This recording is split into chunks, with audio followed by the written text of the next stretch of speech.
ní ọjọ́ kẹrìndínlọ́gbọ̀n oṣù kínní ìyún 26th of January ọdún 1987 ìṣẹ̀lẹ̀ ńlá kan ṣẹlẹ̀ ní ìlú Ìkẹ́rẹ́ Èkìtì tí mo ti fẹ́ fa àwọn ẹ̀kọ́ kan tàbí méjì yọ níbẹ̀ fún ẹ̀yin olólùfẹ́ mi. ní bí ọdún mẹ́jọ sẹ́yìn kó tó di àsìkò ìṣẹ̀lẹ̀ yìí, ìyá àgbàlagbà kan tí orúkọ rẹ̀ ń jẹ́ Felicia ti ń ṣe àwọn àìsàn tí máa ń dé bá àgbàlagbà tó sì máa ń fa ìpèníjà ọpọlọ tá a mọ̀ sí old age associated delirium. èyí sì máa ń fà á kí ìyá ọ̀hún ó máa dásọ̀ lẹ́ẹ̀kọ̀ọ̀kan. nígbà míì ẹ̀wẹ̀ ẹkún ni ìyá yìí ó máa sùn.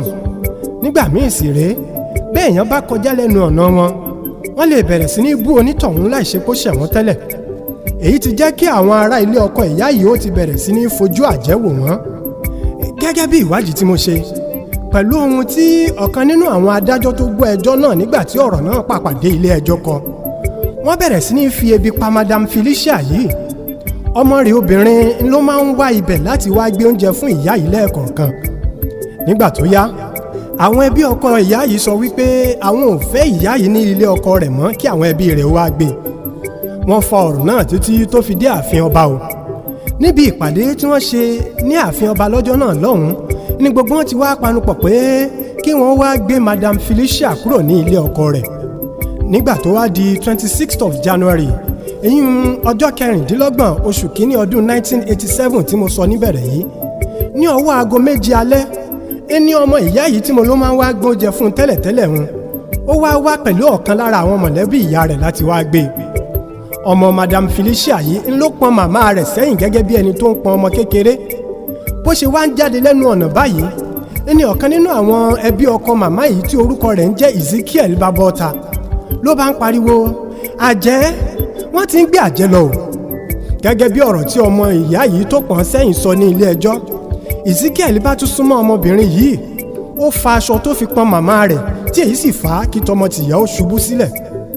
gbogbo ẹni tó bá wà láyé ní àsìkò tí mò ń wí yìí ó ti mọ̀ wípé tí wọ́n bá yẹ pariwo àjẹ́ mọ́ èèyàn lórí, kò ní tó ìṣẹ́jú márùn-ún táwọn èèyàn ó fi péjọ o. lọ́rọ̀ kan ṣá, wọ́n ní Ezekiel ṣáà mú àfọ́kù blọ́ọ̀kù tó wà nílẹ̀, ó sọ ọba ìyá yìí ni ló bá sọ wípé òkúta la fi ń pa àjẹ́. ó tún mú àfọ́kù blọ́ọ̀kù míì, ó bẹ̀rẹ̀ sí ní sọ ọba ìyá yìí. ilé àwọn èrò òwòrán tó péjọ kọ̀ọ̀kan náà bá ń so òkò mọ́ ìyá yìí. ká tó wí ká tó fọ̀, gbogbo wọn ti sọ ọ́ diṣẹ́. ẹ̀jẹ̀ bo ìyá náà, àwọn eegun ara rẹ̀ kọ̀ọ̀kan sì ti bẹ̀rẹ̀ sí ní kán látàrí òjò òkò tó ń rọ̀ lórí ìyá yìí. nígbà tí wọ́n ṣàṣọ òkò tó tẹ́ wọn lọ́rùn tán, wọ́n fi ìyá yìí sílẹ̀ ní ẹsẹ̀ kan ayé ẹsẹ̀ kan ọ̀run, oníkálukú wọn gbalé wọn lọ. ọmọ ìyá yìí ṣáà tiraka gbé màmá rẹ̀ lọ sí ilé ọ̀kan nínú àwọn ẹbí ìyá rẹ̀, ni ló bá mórí lé ilé ọlọ́pàá láti lọ́ọ́ fẹjọ́ sùn. ṣùgbọ́n kó tó dé pẹ̀lú ọlọ́pàá láti àgọ́ wọn, ìyá yìí ti gbẹ́mìí mì. ó mà ṣe o. kí n má wàá fọ̀rọ̀ náà gùn jù, ọ̀rọ̀ délé ẹjọ́. Ezekiel dẹni tó ń jẹ́jọ́ ẹ̀sùn ìpànìyàn. lára ohun tó wá sọ fún ilé ẹjọ́ ni wípé òun ò tiẹ̀ sí níbẹ̀ ní àsìkò tí ìṣẹ̀lẹ̀ yìí ṣẹlẹ̀. ó ní òun ti wà ní College of Education Ìkẹ́rẹ́ Èkìtì níbi tó ti ń ṣọdẹ alẹ́ ní àsìkò náà. ó sì sọ wípé aago 8 alẹ́ kù ìṣẹ́jú 10 ìyún 7:50 p.m. ni lòun ti wọṣẹ́. ṣùgbọ́n nígbà tí àwọn agbófinró ṣe ìwádìí, aago 9 kù ìṣẹ́jú 10 ìyún 8:50 p.m. ló wà nínú ìwé àsìkò ìwọṣẹ́ ìyún attendant register wọn. ẹ̀ṣẹ̀ yìí ò lé ní. nígbà tí wọ́n tún wo ìwé yìí fínífíní, wọ́n rí wípé orúkọ Ezekiel wà nínú ìwé yìí wípé ó wá síbi iṣẹ́ ní ọjọ́ kejì àti ọjọ́ kẹta ìṣẹ̀lẹ̀ yìí, ìyún 27th and 28th of January ọdún 1987. èyí jẹ́ ìyàlẹ́nu fún àwọn agbófinró nítorí àtìmọ́lé ọlọ́pàá ni Ezekiel wà ní àsìkò yìí. wọ́n wá ń wò wípé báwo lẹni tó wà ní àgọ́ àwọn táwọn tì mọ́lé báwo ló ṣe lọ síbi iṣẹ́. a jẹ́ pé ọwọ́ ti kanwọ́ nínú attendant register nu. ìdí sì rèé tí wọ́n fi fagilé àwáwí rẹ̀ tí olóyìnbó ń pè ní alibi.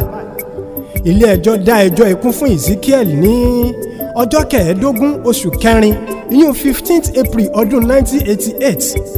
ni ló bá tún ẹjọ́ ìgbé lọ sí ilé ẹjọ́ kòtẹ́milọ́rùn Court of Appeal, Benin Judicial Division. wọ́n dá ẹjọ́ Ezekiel nù. ilé ẹjọ́ ní àwọn faramọ́ ẹjọ́ ikú tí Ondo State High Court ti dá fún un tẹ́lẹ̀. ẹ máa wò wípé Ìkẹ́rẹ́ Èkìtì mo ní ìṣẹ̀lẹ̀ yìí ti ṣẹlẹ̀, ṣùgbọ́n mi ò dárúkọ Èkìtì State látàárọ̀. ìdí ni wípé kò tíì sí Èkìtì State ní àsìkò tá à ń wí yìí. ọjọ́ 1 oṣù kẹwàá ọdún 1996 ìyún 1st October ní ọ̀gágun Sani Abacha ṣẹ̀ṣẹ̀ pàṣẹ dídá ìpínlẹ̀ Èkìtì sílẹ̀. ká wá padà sórí ọ̀rọ̀ tí à ń bá bọ̀. wọ́n tún ẹjọ́ yìí gbé lọ ilé ẹjọ́ Supreme Court tó ga jù. àwọn náà sì fara mọ́ ẹjọ́ ikú tí wọ́n dá fún Ezekiel. Friday ọjọ́ 15 oṣù kejìlá ìyún 15th December ọdún 1989 lèyí wáyé. kí n wá kúrò lórí ìṣẹ̀lẹ̀ yìí, mo dìídì kọ́kọ́ ti ìṣẹ̀lẹ̀ yìí síwájú ni o nítorí wọ́n fi èèyàn kan jófin nídìí ẹ̀. báyìí bá wá ń rò pé irú ìṣẹ̀lẹ̀ bẹ́ẹ̀ ò sí mọ́ lóde ìsín, níbi tí wọ́n ti lẹ̀ kó pa àyàn tàbí kí wọ́n fi ṣẹ̀sín ní gbangba nítorí wípé wọ́n rò pé àjẹ́ ló ń tọ̀hún. ẹ tẹ̀lé mi lọ sínú ìwé ìròyìn Vanguard ọjọ́ 4 oṣù karùn-ún ọdún 2016. ọmọ ọdún 17 ìyún 17 years kan, Àgáyọ Iyọ̀zẹ́ndà yìnbọn pa màmá rẹ̀ ní ìpínlẹ̀ Benue nítorí wípé babaláwo sọ wípé àjẹ́ ni ìyá rẹ̀ àti wípé ìyá rẹ̀ ló wà nídìí àìṣedéédé nǹkan ọmọkùnrin rẹ̀. ńlá àwọn ọ̀rẹ́ rẹ̀ bá gba alámọ̀ràn wípé kó kúkú fòkò kan pẹyẹ méjì. wọ́n ní kó pa ìyá rẹ̀ kí nǹkan ọmọkùnrin rẹ̀ ó lè bẹ̀rẹ̀ iṣẹ́ káwọn sì lè fi ìyá náà ṣògùn owó.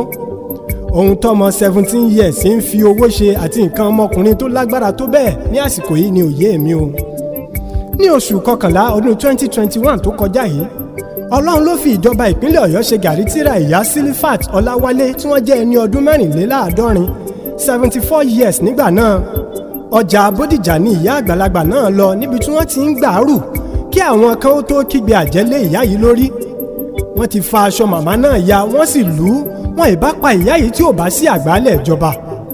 lẹ́yìn tí wọ́n gba ìyá náà sílẹ̀ ní kọmíṣánná fún ọ̀rọ̀ obìnrin Alhaja Kafilat Ọláyíwọlá ní ìpínlẹ̀ Ọ̀yọ́ ṣẹ̀ṣẹ̀ wá fa ìyá náà lé àwọn ẹbí rẹ̀ lọ́wọ́. ní ọdún tá a wá wà yìí gangan tí ò tí ì tó oṣù 4 sẹ́yìn, ní ọjọ́ sátidé ọjọ́ 23 oṣù kẹjọ ọdún 2022 tá a wà nínú ẹ̀ yìí, ńlá àwọn ọ̀dọ́ kan ní ìjọba ìbílẹ̀ Bókí ní ìpínlẹ̀ Cross River lu àwọn ìyá àgbàlagbà méjì pa, èyí Mrs Martina Osom àti Mrs Rose Akon. wọ́n lù wọ́n pa lẹ́yìn tí wọ́n ti sọ wípé àwọn ìyá yìí lájẹ́. kódà ọ̀kan nínú àwọn ìyá yìí ń fi ọwọ́ tu koríko tó wà ní ṣọ́ọ̀ṣì kátólíìkì tí wọ́n ń lọ lọ́wọ́ ni ní àsìkò yìí. bí ìyá yìí ti máa ń ṣe ní bí wọ́n bá ti parí ìsìn ní àárọ̀ sátidé, ibi tó ti máa ń tún ilé Olúwa ṣe ní ọ̀sẹ̀ yìí, ilé àwọn èèyàn yìí ti wá ká wọn mọ́ tí wọ́n sì bẹ̀rẹ̀ sí ní lu òun àti arúgbó kejì tí wọ́n bá ń bẹ̀. wọ́n fi okùn tó le de àwọn méjèèjì daindain, wọ́n sì nà wọ́n nínú òjò títí tí ẹ̀mí fi bọ́ lára wọn. àwọn ìbéèrè tèmi wá fẹ́ béèrè kí n tó tẹ̀síwájú rèé o. ta gan ló mọ̀ nípa bí a ṣe ń mú àjẹ́? bí wọ́n bá pè èèyàn lájẹ́, àwọn gan ló wà nídìí ká ṣèwádìí ká fìdí ẹ̀ mọ́lẹ̀ kó tó di wípé ẹ máa wá sọ òkò pa àwọn ẹni ẹlẹ́ni. bí inú bá bí mi sí ìyá arúgbó kan tí mo sì pè é lájẹ́ tí mo wá tì í ṣubú ní ìta gbangba, ẹ jọ̀ọ́ ṣé ohun àkọ́kọ́ tó yẹ káwọn èèyàn ó ṣe ni kí wọ́n bi mí ohun tí ó ṣẹlẹ̀ ni, àbí káwọn náà kàn pẹ̀lú mi bẹ̀rẹ̀ sí ní na onítọ̀hún kí wọ́n bẹ̀rẹ̀ sí ní sọ lóko? tí rere bá ṣẹlẹ̀ sí wa láyé, ẹgbọ́n ṣé àjẹ́ ló fà á? táburú bá wá ṣẹlẹ̀ sí wa láyé, ṣé àjẹ́ ló tún fà á bákan náà? mo fi àwọn ìbéèrè yìí sílẹ̀ fún ẹ̀yin olùgbọ́ mi o. ìbéèrè tó wá gbẹ̀yìn tẹ́mi ó dáhùn fúnra mi ni wípé ṣé gbogbo ẹni táwọn èèyàn dáwọ́ jọ lù sọ lóko pa dáná sun ni àjẹ́? ṣé ẹ rí i, kò rí bẹ́ẹ̀ rárá o. lára àwọn àìsàn tí ń dààmú àwọn èèyàn lọ́jọ́ ogbó ní àwọn àìsàn bíi Parkinson's disease, Alzheimer's àti bẹ́ẹ̀ bẹ́ẹ̀ lọ. ọpọlọ làwọn àìsàn yìí máa ń fọwọ́ bà jù o. lára àwọn ohun tó wá ṣeé ṣe kó ṣẹlẹ̀ sẹ́ni tó bá ní irú àìsàn yìí ẹni olóyìnbó ń pè ní sense of presence. onítọ̀hún ó máa rí àwọn èèyàn tàbí nǹkan tí ò sí níbẹ̀. àgàgà kí onítọ̀hún ó ti pàdánù ẹnìkan rí, ó ṣeé ṣe kí wọ́n máa wá rí irú ẹni bẹ́ẹ̀ ní àsìkò tá à ń wí yìí. ẹlẹ́ẹ̀kejì, ohun tó tún máa ń ṣẹlẹ̀ ní sense of passage. tọ̀hún ó máa rí bíi wípé èèyàn tàbí nǹkan kan sáré kọjá níwájú wọn. bí irú onítọ̀hún bá wá ń sọ pé lágbájá, kí ló ń ṣe níbí? kí ló dé tó ń sáré kiri lójú mi? kí ló dé tó ń dà mí láàmú? àwọn tó wà nítòsí rẹ̀ lè sọ wípé òun ló pa lágbájá àti wípé ẹ̀mí lágbájá ló wá ń da onítọ̀hún láàmú. bí àgbàlagbà òun bá ṣe dáwà tó ní agbára àìsàn yìí ṣe máa ń le tó. ó sì lè fà á táwọn èèyàn ó bẹ̀rẹ̀ sí ní já onítọ̀hún sí hòhò tí wọ́n lè kópa tí wọ́n sọ pé àwọn ti mú àjẹ́. kọlọ́run ó ṣàánú wa. nítorí náà gbogbo ẹ̀yin tẹ́ ẹ ti sọ̀kò pa àjẹ́ pátápátá, ó ṣeé ṣe kó jẹ́ pé irú àwọn èèyàn báyìí lẹni tẹ́ ẹ sọ̀kò pa o. ẹ̀bẹ̀ tèmi ó bẹ gbogbo olùgbọ́ mi kí oníkálùkù ó tọ́jú arúgbó rẹ̀ dáadáa. ká sì dẹ́kun ìdẹ́yẹ sí àwọn àgbàlagbà. Lágbára Ọlọ́run gbogbo wa náà là á dàgbà, a sì máa bẹ Ọlọ́run ni kó ṣọ́ wa níbi àdàgbàdì nǹkan míì.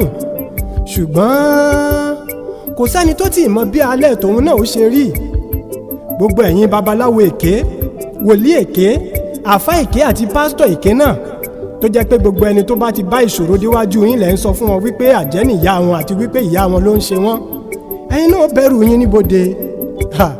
Oníyẹ̀yẹ́ rẹ̀ ṣó ti rà lẹ́nà, oníyẹ̀yẹ́ rẹ̀ ṣó ti rà lẹ́nà, òwúrọ̀ àtọ̀sán lórí tòmí yọ, oníyẹ̀yẹ́ rẹ̀ ṣó ti rà lẹ́nà. Àròjinlẹ̀ ló kọ́ mi, àyàn gidigbo tí ń kó gibolo ọgbọ́n kí gbogbo lóye àti ọ̀mọ̀ràn lè jó. Ìtọ́jú àwọn arúgbó wa dọwọ́ wa o. Ẹ kú kàlẹ̀.